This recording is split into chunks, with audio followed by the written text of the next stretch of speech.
very good evening and welcome. This is Weekend Prime Time News here on MTV Sports and Shanti TV. I'm Ramesh Vidadandada. Let's start off with a look at your headlines tonight. Devastating earthquake claims lives of over 900 in Nepal. No Sri Lankans affected so far.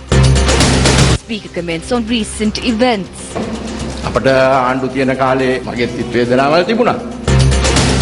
Bitter memories of the loss in the presidential poll.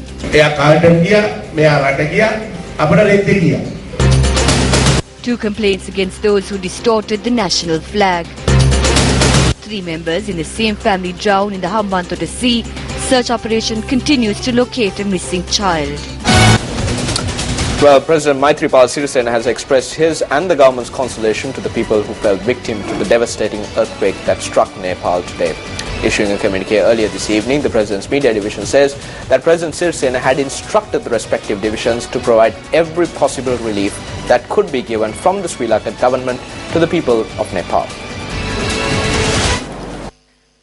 The communique reads that a special discussion on providing relief to the quake-affected Nepal took place this evening at the Presidential Secretariat presided by the Secretary to the President. It goes on to say that a group of specialist doctors attached to the Sri Lanka Army will leave for Nepal at dawn tomorrow. The 30-member group of doctors also comprised of 4 specialist doctors from the Ministry of Health. The communique goes on to say that a consignment of medicine and dry rations will also be sent to Nepal along with a team of medical personnel. The communique goes on to say that another medical team of 180 personnel from the Sri Lanka Army are on standby to be sent to Nepal if the need arises. At the discussion that took place today, it was decided that a group of Sri Lankan students in Nepal can return to the island aboard the C-130 Sri Lanka Air Force plane if they wish to do so. The C-130 will incidentally carry the medical team to Nepal tomorrow.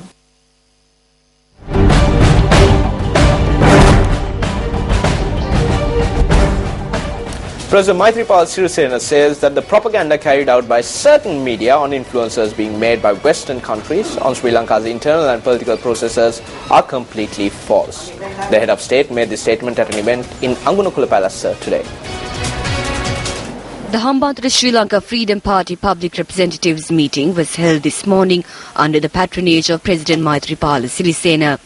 Speaking at the event, the President reiterated the steps that was taken by him to strengthen the SLFP during the past 3 months. President Sirisena had added that all members of the party need to win the hearts of the smaller parties and move forward. Speaker Chamal Rajapaksa expressed the following views.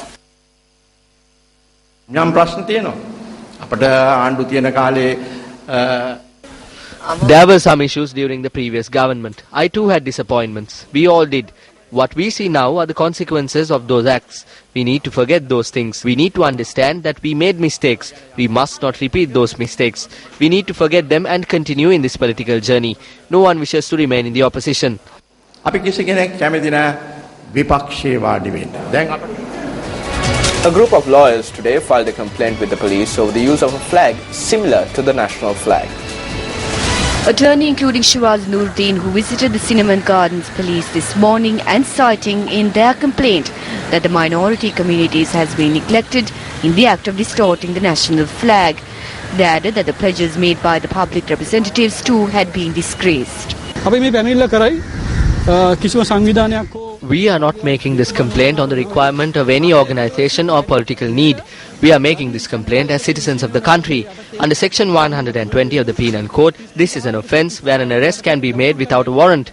They asked us if we have any evidence. We told them that there was a heavy police presence during the time of the incident.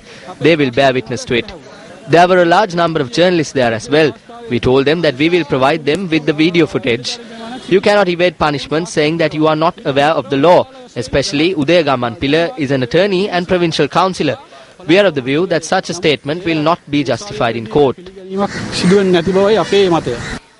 Newsfirst inquired from the police media spokesperson on what measures will be taken over this complaint. The Inspector General of Police has received a complaint that a distorted national flag was in the hands of several persons who were at a protest. Senior DIG of the Western Province has been vested with carrying out the investigations into this complaint. A complaint has also been made to the Cinnamon Garden Police today as well over this matter. Investigations will take place over both the complaints. Views were expressed on the political platform over this matter. They have started to use flags inciting nationalism. What are they trying to hide using these flags? They are shame.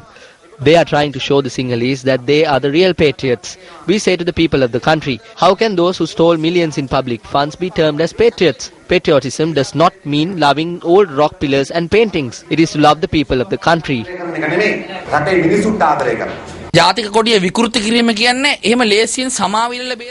the national flag is not something that can be forgiven easily. Such an incident is one that supports the forces that are attempting to separate the country. They are attempting to sabotage the process of us moving forward as one Sri Lanka and one nation. They are inciting nationalism to implement their political agendas.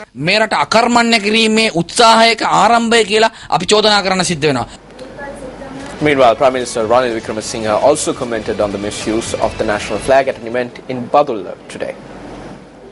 අපි පාර්ලිමේන්තුවට 19 වෙනි සංශෝධනය ඉදිරිපත් කරා. ඊට ඉස්සෙල්ලා ඒක The 19th Amendment was presented to Parliament. Prior to that, it was presented to the Supreme Court. At that time, the Supreme Court informed of something important. The Supreme Court noted that the national symbol of this country is the national flag. The national flag has been created in a way that all communities, including the Sinhalese, Tamils and the Muslims, are represented. Therefore, we all need to respect the national flag of the country. On Thursday, MPs used a flag that was not the national flag and behaved in a certain manner. All these MPs have pledged in Parliament to protect the Constitution. If we are carrying a flag which is not the approved national flag, we are violating the pledge that we made. Anyone can take actions against them, be it MPs or provincial councillors. එනම් පාර්ලිමේන්තු මන්ත්‍රීවරයාට පළාත් සභා මන්ත්‍රීවරයාට අපිට විරුද්ධව කාට හරි ක්‍රියා කරන්න පුළුවන්. The event to present laptop computers to students who obtained 9A passes in the ordinary level examination from the Uva province took part at the Postal Department Auditorium in Badulla. The Prime Minister also attended the event to commemorate former Chief Minister of the Uva province, Percy Samaraweera. The Prime Minister expressed the following view. Who is rolling on the carpets in Parliament saying to protect the rogues? If so, go to Kataragama. You can go there and say that all the money you stole is being taken away. There is no point in rolling on the carpets of Parliament. While they were doing this, one of the MPs lost his ring. How much was it worth?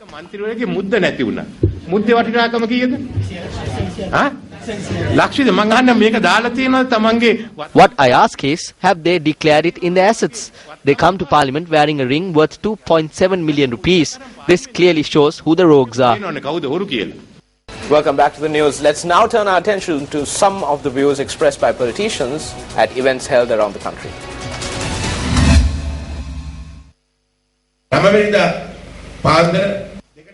At around 2 in the morning on the 9th, we were told that all the MPs will be called to meet the President at the Presidential Secretariat. I checked and noticed that my electorate, the Munaragala electorate, had won. Yet, the country had lost. When we were on our way, shops were closed and crackers were lit. Supporters were beaten up. He went to Carlton, the other went abroad, and we were left with nothing. There was no one to look after us. We had nothing to do. We could have remained silent, yet we encouraged the people. We worked for the elections. Therefore, we decided to appoint an executive president as the chairman of the party and provide protection to the SLFP and the SLFPers. I did that as a person who loves and is accountable to the SLFP.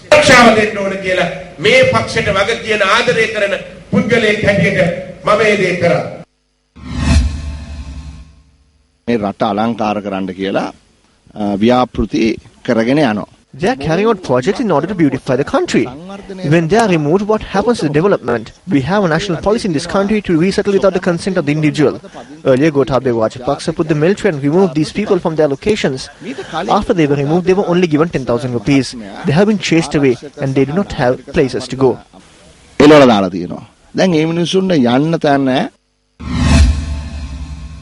Gotabaya Rajapaksa We went to the bribery commission when Gotabaya Rajapaksa was arriving there. There was a court order issued that the area was restricted, but we were not scared to go there. Even when Basit Rajapaksa was arrested, we went there. Why did they take Basil Rajapaksa into custody? Was it because that the Samruddhi beneficiaries were given comforts? That was a cabinet decision. Even Maithripala Sirisena was present as a minister in this cabinet. All of them should be responsible for this. What is the Ministry of Samruddhi, Sajith Premadasa, doing now? He is providing families who are not under the Samruddhi program with relief from the Samruddhi Security Fund. He is giving money. Minister of Housing and Samruddhi, Sajith Premadasa, says that he is directly responsible for the Samruddhi program. The minister made this statement at an event held in Hambantota. මම දේශපාලන හිතවතුන්ට ණය දෙනවලු. මම පැහැදිලිවම කියන්න කැමතියි. They say that I am giving loans to political supporters. I need to state clearly, there was a time where loans were given to political supporters. That is not during the period of good governance. It was during the previous regime. Sajith Premadasa provided loans to the low-income families. I have the right to provide loans from the Samruddhi Bank to the low-income families. Is it right to provide 50,000 rupees for UPFA Pradeshya Sabha members to purchase motorcycles? Why didn't those demonstrators who protested yesterday did not do so when such loans were given? Before you preach to others, you must look at yourself in the mirror and study your flaws. This is the advice that I can give to those individuals.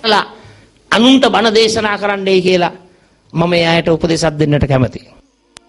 The event was held to donate building materials for the construction of Sri Ganga Raja Mahavihara in Allagala, Tissamaharama. In more local news, information has come to light that around 300 Sri Lankan housemaids are under duress in the state of Kuwait. These Sri Lankan women employed at house in Kuwait had sought the assistance of the Sri Lankan embassy in Kuwait as a result of the bitter conditions they had to face there. These women are currently sheltered in a camp named as Dilip in the Julip region in Kuwait. This camp is being administered by the Sri Lankan embassy in Kuwait. Although it is said that the women who arrive at this camp are only kept there for 21 days, a majority of them are facing a situation where they are unable to return to their country.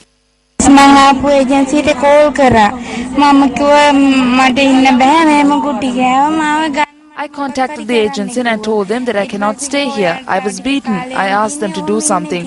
Then they told me that I have a little more time, so for me to stay there. Then I escaped and came to the embassy. They brought me here. It's been 2 weeks now. There are around 200 of us here. All are from Sri Lanka. There is no one here who had committed a crime. Newsfirst contacted the Sri Lankan Bureau of Foreign Employment in this regard. Although the minimum time period is 21 days, that can be extended to 3 months. They are in the welfare camp. I know personally of all 190 over there. Because of the various reasons, the time of stay is different from one another. There are some who were able to come to Sri Lanka in a week. There are some who had to stay for 3 or 4 months. This is because the employer does not turn up. There is no law there in this regard. That is to take the employee to courts. Newsfirst contacted the Sri Lankan embassy in Kuwait of the plight of the women rendered helpless in Kuwait. The embassy said that all information can be obtained from the Sri Lankan Bureau of Foreign Employment. Why are they doing this? I request that all the officers in the embassy be replaced. They are simply doing nothing here.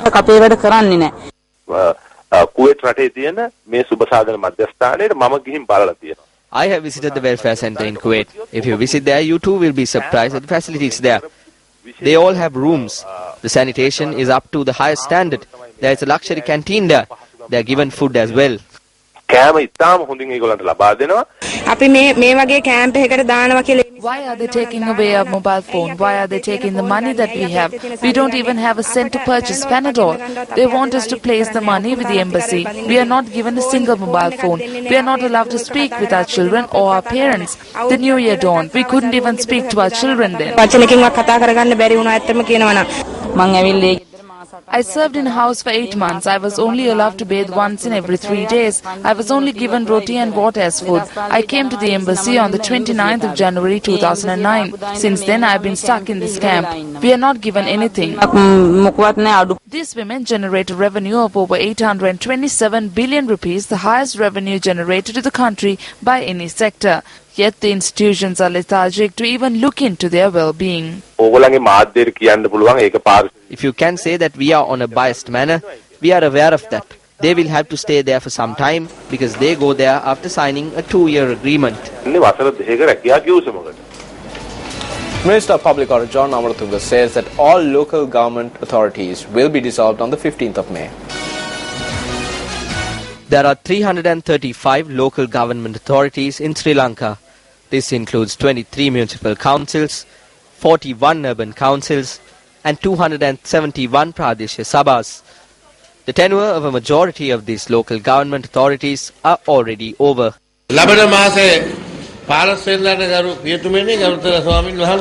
Reverends, on the 15th of next month, all the Pradeshya Sabhas will be dissolved. Then all the thieves will be home. We will appoint a government officer to continue with the operations. There need not be politics for this. What is required is to provide facilities without any financial fraud.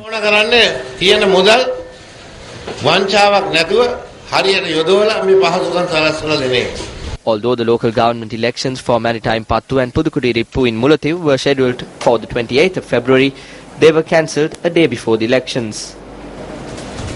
3 members of the same family who went to bathe in the Valla-Uda area in Hambantota this morning drowned at sea, while another has been reported missing. The victims were residents from Hulsdorf, Colombo.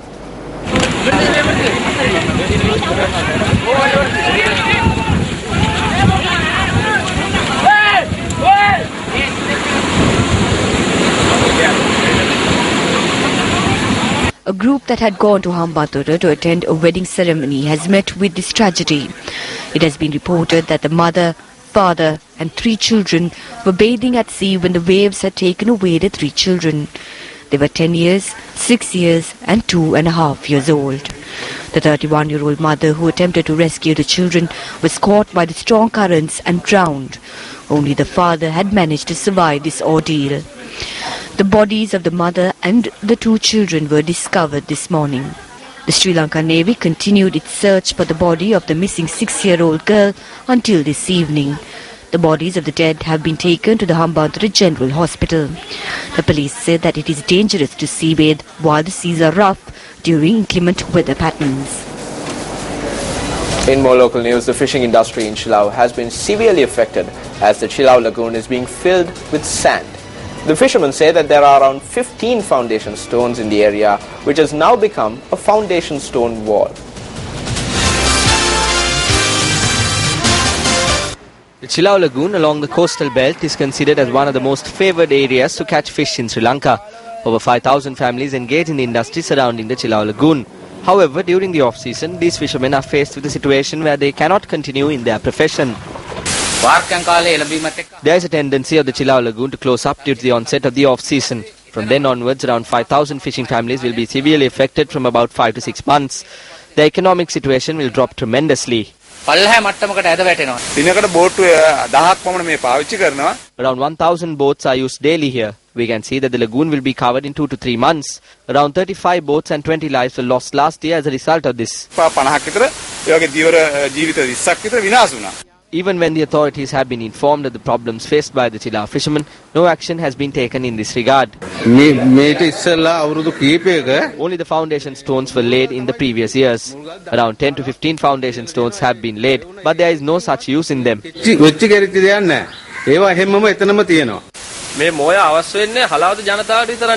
This lagoon is not only vital for the people of Chilau but also to the 10,000 families living in the areas of Tuduawa, Ambakanda, Iranavilla, Medavatta and Ridivella. However, no solution to this issue has been received. The fishermen request the new government draw its attention towards this matter so that the environment where they can engage in their profession throughout the whole year can be created. 8 persons have been killed in lightning strikes so far this year. The Department of Meteorology says that lightning strikes may occur as a result of the thunder showers prevailing over the island. An individual was killed in a lightning strike this morning when he was returning to the shore after engaging in fishing. The victim was identified as Kumar Almeida, a 34-year-old resident of Koreadia in Kalpitia. 2 persons have been admitted to the Muskelia District Hospital after they were struck by lightning at the Gavaraville estate in Muskelia. Meanwhile, electric appliances in 19 houses in Kalinikavava village in Galimbidunuvava were damaged by lightning. Our correspondent stated that the woman who was shocked in the incident was admitted to hospital and received treatment. Meanwhile, around 180 houses and property were damaged due to strong winds that blew across several areas yesterday. 15 houses, including the Angulana police station in Morutua, were damaged as a result of the strong winds that swept across the area between 8 and 9 last night. Then the sheets of our roof was blown away for the wind.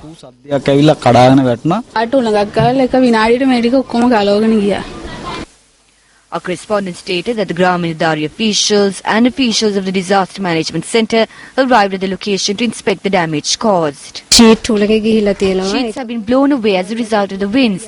Likewise, houses have been severely damaged. We have informed the Disaster Management Centre and the Coastal Conservation Unit in this regard.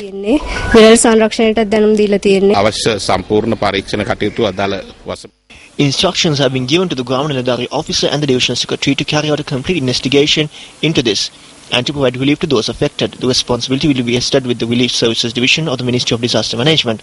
We are hoping to carry out this as soon as possible.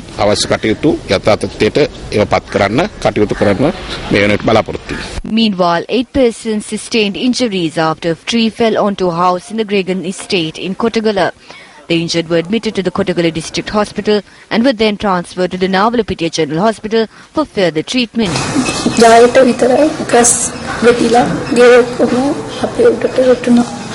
156-year-old tree had thus fallen atop a house. Strong winds swept through several areas including Yapahua, Kaduboda, Godahitgama, Dulwavad, damaging 24 houses. Our correspondent stated that 10 houses were damaged. Around 120 houses were damaged as a result of strong winds in Bodimalua, Aliagoda, Parakadua, Talapitiya and Batuwata. Houses in Kaltar North were also damaged by gale force winds that swept through the area. Villagers state that 20 houses were damaged by the winds that were accompanied by rains. The Department of Meteorology states that under the influence of an atmospheric disturbance in the vicinity of Sri Lanka, more thunder showers can be expected. Meteorologist at the Met Department, Nimal Bandara, states the strong winds will last only for a short period of time. Meanwhile, the Department of Meteorology says that active winter monsoon weather pattern would result in thunder showers that will also see lightning and gale winds. The Met Department forecasts that thunder showers will occur in several areas and also intermittent showers can be expected. Meanwhile, one spill gate of the Tabor Reservoir had been opened up to 1 feet due to heavy rains.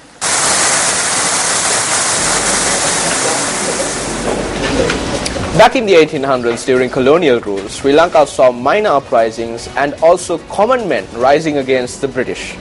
Deep in the Central Hills lies the home of one such Sri Lankan who waged his own battle against the invaders. Newsfirst Sulfik Farzan reports on Sri Lanka's Robin Hood, Utuankande Sardiyal. As the sun rises above Mamanalla, a road falls beside paddy fields to reach the pockets of forest that gather at the foot of Utuankanda.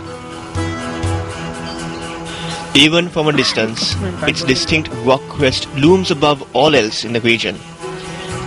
Back in the 1800s, sitting atop the rock at over 1,400 feet, Sardiyal surveyed the green expanse, his eye lingering on the Colombo Kandy road that falls across his village, Utuankanda.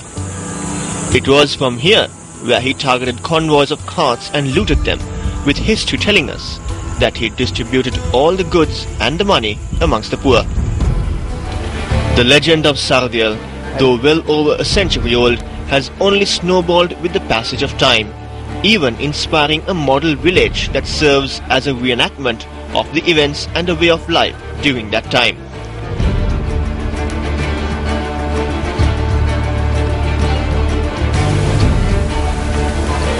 Mavanella, Utuankanda is very famous for Sardiyal. The school children, they like to the history. They like to know the historical values of different items, the clothes, the utensils, all that. So you can see all that in this village and the village setup. So I thought this will be useful to school children as well as to the visitors who are visiting this village. With a felony count of over 100, the colonialists branded him a villain and a traitor to the Queen of England. Artful in eluding capture, Sardiel, in contrast, was hailed a local hero amongst the local folk and dubbed Sura Sardiel for his heroic ways. When the Europeans go to upcountry to pay the salary to the people, Sardiel jump into their carrots and he got the money from the Europeans, and they got the money and distribute among poor people. Many today make the climb to the pinnacle of Utuankanda for a taste of adventure and legend.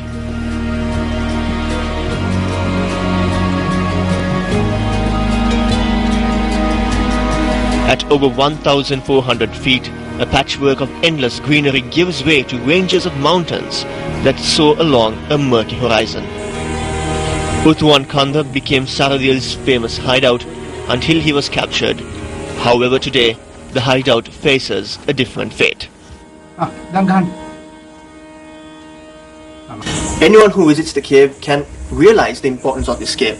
However, because of the actions of certain people who come here and etch their names on these rocks, the historic value of this cave is declining.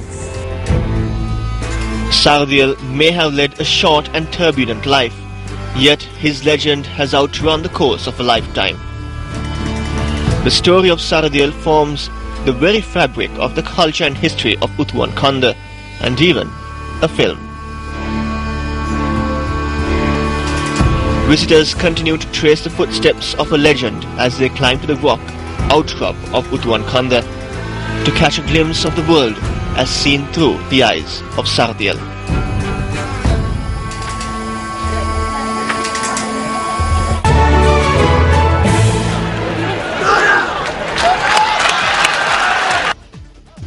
St. Thomas's College, Mount Lavinia and Royal College, Colombo locked horns at the Havelocks ground in Colombo under the inter-school rugby tournament. It led 24-0 at Lemons. In the second half, the Royalists managed to hold on to upper hand and score 28 more points while keeping the Thomians well away from scoring a single point. The win for Royal College comes with 8 tries and 6 conversions.